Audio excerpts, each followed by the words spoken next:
अस्सलाम वालेकुम। इस चैप्टर का लेबर कॉस्टिंग वाले चैप्टर का लास्ट टॉपिक करने लगे हैं। उसमें दो कैलकुलेशंस हैं लास्ट टॉपिक में। फर्स्ट कैलकुलेशन है नेट पे की और दूसरी कैलकुलेशन है टोटल लेबर कॉस्ट की। सबसे पहले चलते हैं कैलकुलेटिंग नेट पे।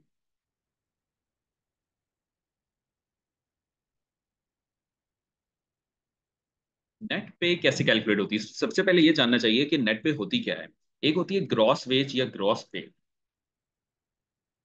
जो आप कैलकुलेट करते आए हो रिम्यूनरेशन मेथड वाले चैप्टर के अंदर, वाले टॉपिक के अंदर। तो दूसरी वाली है नेट पे। इन दोनों में क्या फर्क है?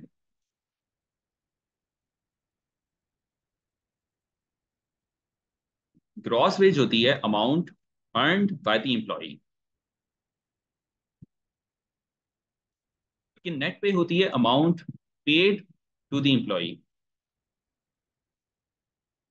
इसका क्या मतलब है कि नेट पे और ग्रॉस वेज में जब फर्क है तो उसका मतलब है कि जितना अमाउंट आप अर्न कर रहे हो उतना आपको मिल नहीं रहा, उतनी आपको पेमेंट नहीं मिल रही। तो ऐसा क्यों है, ये क्या बदमाशी है? तो देखो, अब ऐसे हर कंट्री में ऐसे होता है कि आपकी जो गवर्नमेंट होती है तो वो आपसे कुछ ना कुछ आपके पैसे आपसे टैक्स की सूरत में वो काट लेती है आपकी इनकम में से। तो अब देखो, गवर्नमेंट के लिए अगर आप गवर्नमेंट की तरफ से अगर आप देखो तो कितना मुश्किल होगा कि अगर आप हर एक इंडिविजुअल एम्प्लॉय से अगर आप पैसे लो तो शायद ये बहुत ही मुश्किल काम होगा इस तरह से करना। तो गवर्नमेंट ने क्या किया होता है कि ऑर्गेनाइजेशंस की, बिजनेसेस की जिम्मेदारी लगाई होती है कि वो आपका एम्प्लॉय अपने एम्प्लॉयज का टैक्स काटें और जो गवर्नमेंट की अथॉरिटी है उसको पे करें। तो इसका मतलब है कि अगर आप किसी ऑर्गेनाइजेशन में काम कर रहे हो तो आपका जो टैक्स है तो वो आपकी ऑर्गेनाइजेशन आपको सैलरी देने से पहले ही आपका काट देगी और फिर वो जो गवर्नमेंट होगी उसको पे कर देगी। तो इस तरह से आपका जो गवर्नमेंट है वो काम करती है। टैक्स सिस्टम गवर्नमेंट का काम करता है। तो इस सिस्टम को, जिसमें आपका जो टैक्स है वो आपको पेमेंट से पहले ही, आपके पेमेंट के टाइम पे ही कट रहा होता है, तो उसको कहा जाता है पे एज यू अर्न सिस्टम। पे एज यू अर्न सिस्टम या पेई सिस्टम जिसको कह सकते हो। शॉर्ट फॉर्म में पेई सिस्टम उसको बोला जाता है। तो अब आपके पास कैसे कैलकुलेट होती है नेट पे? सबसे पहले ग्रॉस वेज आप कैलकुलेट करते हो, ग्रॉस वेज या ग्रॉस पे। उसमें फिर आप लेस कर लेते हो इनकम टैक्स। बस इतनी सी बात है। इनकम टैक्स आपने लेस कर लेना है। फिर उसके बाद कुछ और भी डिडक्शंस होती हैं जिसको कहा जाता है एम्प्लॉई बेनिफिट कंट्रीब्यूशंस। ये क्या चीज होती है मैं बताता हूँ। फिर लेस होती हैं अदर डिडक्शंस। इनका भी बताता हूँ ये क्या होती है। फिर जाके आपके पास जो आंसर आता है उसको नेट पे बोला जाता है।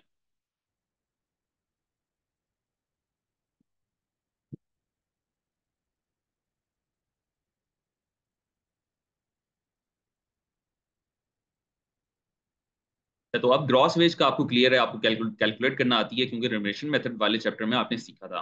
फिर आप इनकम टैक्स पे आते हैं। इनकम टैक्स की जो कैलकुलेशन है बहुत ही स्ट्रेट फॉरवर्ड होती है। आपको ज्यादातर केसेस में आपको अमाउंट ही पूरा दिया होता है इनकम टैक्स का, तो वो बस आपने इधर लिख के डिडक्ट कर लेना होता है, बस फिर आपका आंसर आ जाता है नेट पे का। तो मतलब बहुत ही आसान सी कैलकुलेशन होती है। फिर आगे क्या है, less employ employ benefit contribution. इसका मैं बता रहा हूँ बेनिफिट कंट्रीब्यूशन क्या होते हैं। बेनिफिट कंट्रीब्यूशन, बेनिफिट कंट्रीब्यूशंस जो हैं ये एम्प्लॉय के बेनिफिट के लिए कोई भी ऐसा कंट्रीब्यूशन किया गया होता है जो एम्प्लॉय के बेनिफिट के लिए होता है। कि जैसे सबसे जो एक कॉमन है वो है पेंशन कंट्रीब्यूशन, पेंशन में कंट्रीब्यूशन करना। तो अब आप चाह रहे हैं, अब आप चाहते हो कि जब आप रिटायर हो जाओ तभी आपको इनकम मिलती रहे। तो वो ये अब कैसे पॉसिबल होगा? तभी पॉसिबल होगा जब आपकी लाइफ टाइम में जितनी भी आपकी सैलरीज आपको मिलनी थी उनमें से कुछ ना कुछ अमाउंट आपका डिडक्ट होता रहा हो, जो आपकी पेंशन में ऐड अप होता रहा हो। तो फिर आपको फिर जब आप रिटायर हो जाओगे तो फिर आपको वो पेंशन की सूरत में वो अमाउंट आपको मिलता रहेगा। तो पेंशन हो गई।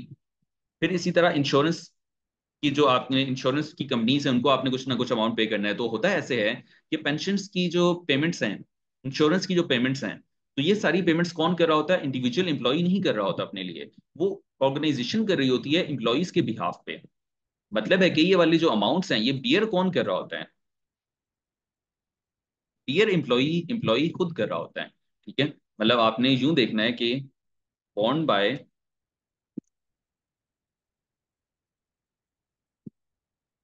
एम्प्लॉय, लेकिन पेड बाय कौन है? Paid by organisation. ठीक है, बस ये बात है। पीयर ये अमाउंट्स एम्प्लॉय खुद कर रहा होता है, क्योंकि उसकी उसने जो अमाउंट अर्न किया था उसमें से कटिंग हो रही है, लेकिन पे कौन कर रहा है? ऑर्गेनाइजेशन कर रही है एम्प्लॉय के बिहाफ पे। अच्छा, फिर अब ये जो है आखिरी चीज, अदर अदर डिडक्शंस, ये क्या चीज है?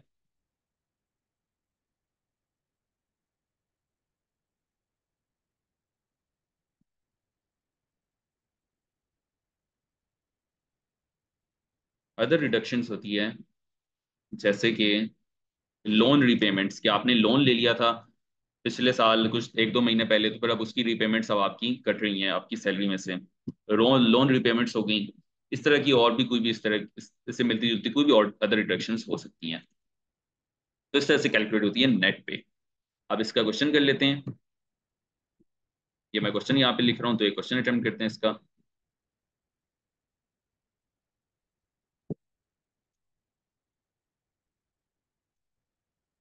ये है क्वेश्चन। क्या वो कह रहा है कैलकुलेट नेट पे, नेट पे की कैलकुलेशन मांग रहा है। सिर्फ एक एम्प्लॉय की कैलकुलेट होती है नेट पे, ठीक है। मतलब हर एक एम्प्लॉय की अलग से नेट पे कैलकुलेट हो रही होती है। ये सारी इन्फॉर्मेशन जो है, ये वाली इन्फॉर्मेशन जिसको मैंने अभी हाईलाइट किया, ये वाली इन्फॉर्मेशन शो हो रही होती है पे स्लिप के ऊपर, कि आपने अमाउंट कितना अर्न किया, ग्रॉस वेज आपकी क्या थी, उसी उसमें से इनकम टैक्स कितना डिडक्ट हुआ, एम्प्लॉय बेनिफिट कंट्रीब्यूशन कितना था, अदर डिडक्शंस कितनी थी, और आपको जो मिल रहा है अभी वो कितना मिल रहा है। तो आपको जब पेमेंट मिल रही होती है, सैलरी मिल रही होती है, तो वो पे स्लिप साथ में मिलती है, जिसके ऊपर ये सारी चीजें शो हो रही होती हैं। अच्छा, तो अब इसमें सबसे पहले हमने ग्रॉस वेज कैलकुलेट करनी है। तो नॉर्मल आवर्स लिखे हुए हैं 160, hours work by each employ वो है 170। बेसिक आवरली रेट है $10। इनकम टैक्स लिखा हुआ है 8% ऑफ ग्रॉस वेज। ठीक है, लिखा हुआ है overtime is paid at time and a fourth. तो इसका मतलब है कि आपकी जो ग्रॉस वेज है वो कितनी हो जाएगी? 160 नॉर्मल आवर्स हैं, इस पे लग जाएगा बेसिक रेट, प्लस 10 आवर्स हैं आपके ओवर टाइम आवर्स, उस पे लगेगा ओवर टाइम रेट, जो कि है $10 मल्टीप्लाई बाय 1 + 0.25। ठीक है, अ टाइम 1 हो गया, एंड अ फोर्थ चौथा हिस्सा 0.25 हो गया। तो इस तरह से आ गई आपके पास ग्रॉस वेज एक एम्प्लॉय की। अब इसका जो इनकम टैक्स है वो क्या लिखा हुआ है? 8% है ग्रॉस वेज का। वैसे आपको ज्यादातर अमाउंट दिया होगा, वही आपने बस एज इट इज यहाँ पे लिख के डिडक्ट कर लेना है। तो मल्टीप्लाई बाय 8%। इसको अब हम नेगेटिव में कर लेते हैं, क्योंकि ये माइनस हो रहा है। एम्प्लॉय बेनिफिट कंट्रीब्यूशन सब कितने हैं? एम्प्लॉय बेनिफिट कंट्रीब्यूशन ये रहा। जिस तरह से एम्प्लॉय बेनिफिट कंट्रीब्यूशन का अमाउंट लिखा हुआ है 220, पूरा अमाउंट आपको दिया हुआ है। तो यही इसी तरह आपके पास ज्यादातर क्वेश्चन में इनकम टैक्स का भी अमाउंट दिया होगा। फिर अदर रिडक्शंस पे आते हैं, और कोई अदर रिडक्शंस नहीं है। तो बस आपके पास नेट पे कितनी बन जाती है फिर? इस पूरे को सम कर लेते हैं, मतलब है कि 1725 -138 -220, आंसर आ रहा है 1367। बस ये कैलकुलेशन है नेट पे की, खत्म। फिर अब आगे चलते हैं अगले टॉपिक पे। वो भी इसी तरह की कैलकुलेशन है उसमें भी। वो है टोटल लेबर कॉस्ट। किसी भी ऑर्गेनाइजेशन की जो टोटल लेबर कॉस्ट की कैलकुलेशन जो मैंने आपको बताई हुई है, वो क्या बताई थी? Direct plus indirect. इस तरह से भी कैलकुलेशन कर सकते हो। एक और ज्यादा आसान तरीका है कैलकुलेट करने का, वो ये है ग्रॉस वेजेस सारे इंप्लॉइज की आपने ले लेनी है। ठीक है, ऊपर तो आप एक एम्प्लॉय की ले रहे थे ना, यहाँ पे आपने सारे इंप्लॉइज की ले लेनी है ग्रॉस वेजेस।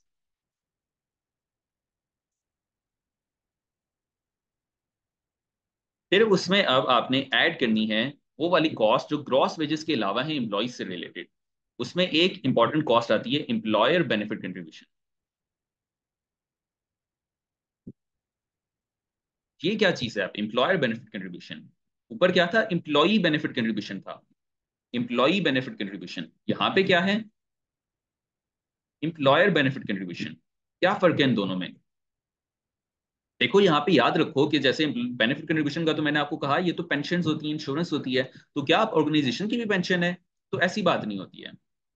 ऑर्गेनाइजेशन की पेंशन नहीं होती सारे। तो ये अब बेनिफिट कंट्रीब्यूशन, बेनिफिट इसमें किसका होगा फिर? अगर ऑर्गेनाइजेशन ये वाली जो पेमेंट कर रही है, इसमें बेनिफिट किसका है? ये एम्प्लॉइज का ही बेनिफिट है, याद रखें। ठीक है, बेनिफिट यहाँ पे एम्प्लॉइज का ही है।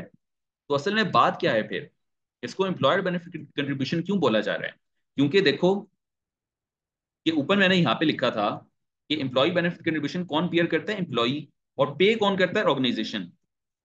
यहाँ पे देखना क्या बात है, एम्प्लॉयर बेनिफिट कंट्रीब्यूशन के केस में ये बियर भी ऑर्गेनाइजेशन करती है और पे भी ऑर्गेनाइजेशन करती है। ठीक है, ये फर्क है एम्प्लॉय बेनिफिट कंट्रीब्यूशन में और एम्प्लॉयर बेनिफिट कंट्रीब्यूशन में। ओन भी ऑर्गेनाइजेशन कर रही है और पे भी ऑर्गेनाइजेशन कर रही है, ग्रॉस वेजेस की तरह। ग्रॉस वेज भी बिल्कुल इसी तरह बियर कौन कर रहा है, ऑर्गेनाइजेशन कर रही है।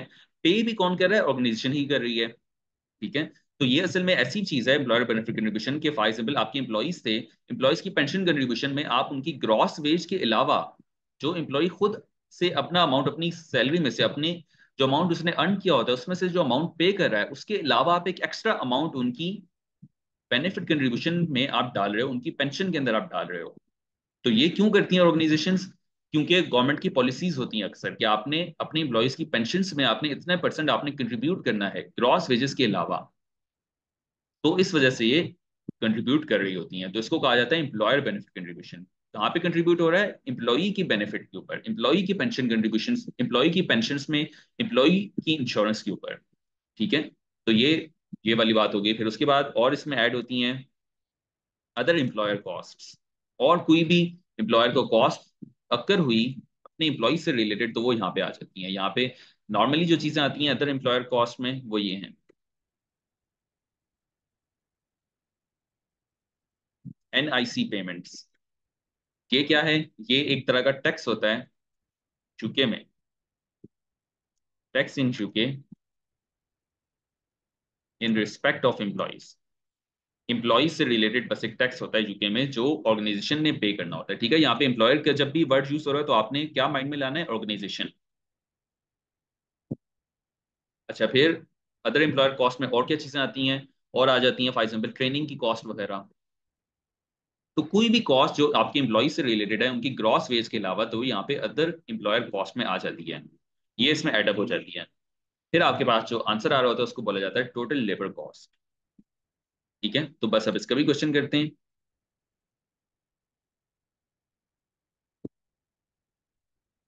ये मैं यहाँ पे क्वेश्चन कॉपी कर रहा हूँ। तो ये सॉरी, बल्कि ये तो वही वाला क्वेश्चन है। ठीक है, तो अब देखो normal hours work by employ वो वाली हमने ग्रॉस वेज कैलकुलेट कर ली है एक एम्प्लॉय की ऊपर, जो हमने कैलकुलेट की थी इस जगह पे 17225। ये किसकी कैलकुलेशन है? एक एम्प्लॉय की। तो हमने सारे एम्प्लॉयज की निकालनी है तो हम क्या करेंगे? इसको 10 से मल्टीप्लाई कर देंगे। क्यों? क्योंकि 10 एम्प्लॉयज हैं। तो is equal to 1725 multiply by 10। ठीक है, एक एम्प्लॉय की ग्रॉस वेज थी 1725, उसको मल्टीप्लाई कर दिया हमने 10 से, तो सारे एम्प्लॉयज की आ गई हैं ग्रॉस वेजेस। सॉरी, मैंने ऊपर लिखना था यहाँ पे। अच्छा, फिर है employer benefit contribution. Employer benefit contribution यहाँ पे है 150। 150 इसमें हमने लिख दिया। फिर क्या है? ट्रेनिंग कॉस्ट निकल रहे हैं 8000।